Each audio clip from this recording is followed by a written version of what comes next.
Génopole est le premier bioparc français et le site où s'est développée la biologie à grande échelle. Son but, transférer les technologies du laboratoire à l'entreprise et au lit du patient pour produire des médicaments soignant les maladies génétiques. La création de Génopole en 1998 à Évry, au sud de Paris, s'appuie sur la réussite de Généton, premier laboratoire au monde de génétique humaine à grande échelle. Il a été créé en 1991 par des parents d'enfants atteints de maladies génétiques rares, réunis au sein de l'AFM, l'Association française contre les myopathies.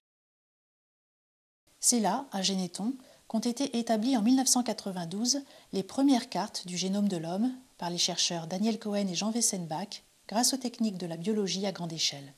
Ce fut une avancée scientifique formidable qui a permis l'identification rapide des gènes responsables des maladies génétiques. Ces cartes, mises à la disposition de la communauté scientifique internationale, ont soulevé un vent d'espoir pour les parents et les malades. Les pouvoirs publics français ont compris la nécessité d'investir massivement dans l'aménagement d'un bioparc autour de Généton et de deux autres grands laboratoires également implantés à Évry, le Centre national de séquençage et celui de génotypage. Depuis, Génopole n'a cessé de s'étendre et compte aujourd'hui 66 entreprises de biotechnologie, 21 laboratoires académiques, 17 plateformes technologiques mutualisées, ainsi qu'une université et un grand hôpital de 1000 lits qui ouvrira ses portes à la fin 2011. Après les cartes du génome, Généton s'est orienté vers la thérapie génique. Le laboratoire développe actuellement la production à grande échelle de vecteurs de thérapie génique essentiellement à partir de virus rendus inoffensifs. Ces vecteurs transportent un gène sain dans un organisme malade pour remplacer le gène défectueux.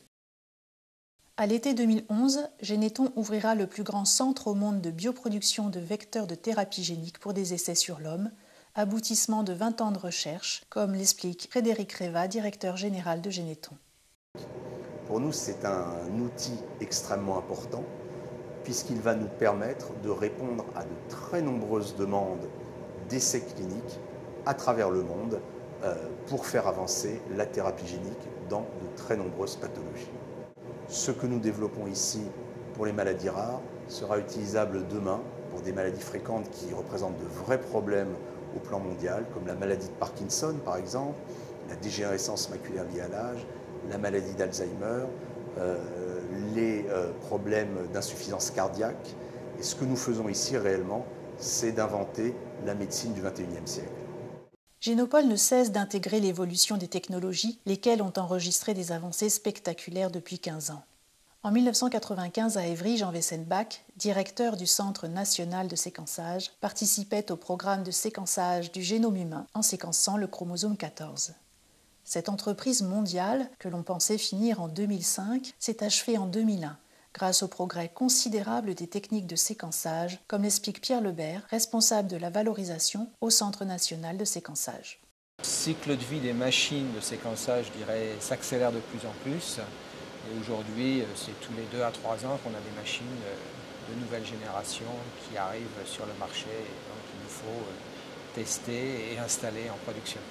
Alors aujourd'hui, un séquenceur de deuxième génération, comme on les a actuellement, coûte environ 500 000 €. Et donc ce sont des machines qui peuvent séquencer, pour donner un ordre de grandeur, un génome humain par jour. Le séquençage du premier génome humain, donc le projet de génome humain, le coût se comptait en milliards de dollars, alors que maintenant on est capable de séquencer un génome humain pour un coût de 5 000 à 10 000 €.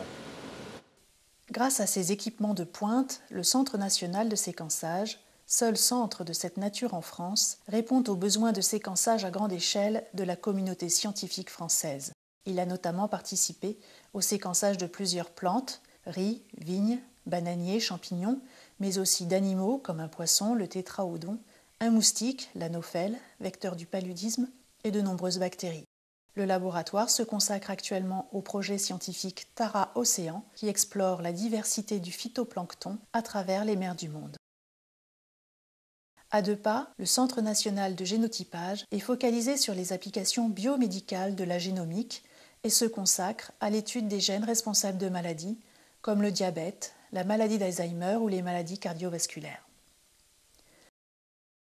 En 10 ans, le volume de séquençage annuel a été multiplié par 40 et les coûts divisés par 30. Cette explosion du séquençage nécessite de plus en plus de capacités informatiques pour l'acquisition des données, leur stockage et leur analyse, comme le souligne Claude Scarpelli, responsable informatique des centres nationaux de séquençage et de génotypage. Pour accompagner ces évolutions, il faut donc faire évoluer le parc informatique très régulièrement. On a des investissements de l'ordre de 1,5 million d'euros tous les 3 ans. Autre axe stratégique développé à Génopole, la thérapie cellulaire et l'étude des cellules souches, cellules immortelles, capables de se reproduire de façon illimitée et de se différencier en plusieurs types cellulaires, cellules de peau, neurones, cellules musculaires. L'Institut ISTEM, créé en 2005, a réussi fin 2009 à reconstituer un épiderme humain à partir de cellules souches embryonnaires. Fin 2012, il testera chez l'homme des pansements de peau provisoires. Doté depuis 2007 d'une plateforme de criblage à haut débit, ISTEM peut tester le potentiel thérapeutique de centaines de milliers de molécules chimiques sur des cellules souches malades dans le cadre de programmes avec l'industrie pharmaceutique. ISTEM lance un projet ambitieux. Le projet CellMille collectera des échantillons de cellules de 5000 maladies rares. Cette banque de cellules, unique au monde, sera mise à disposition de la recherche académique et des industriels. Depuis sa création, Génopole s'est imposé comme le site de référence national en matière de recherche génétique et génomique. Avec l'ouverture prochaine de l'hôpital, le bioparc va franchir une nouvelle étape de son histoire. Il créera d'ici quelques mois un centre de recherche clinique translationnel face au centre hospitalier, afin que les médecins et les chercheurs travaillent en lien étroit pour que les innovations mises au point dans les laboratoires profitent le plus vite et le mieux possible aux patients soignés à l'hôpital.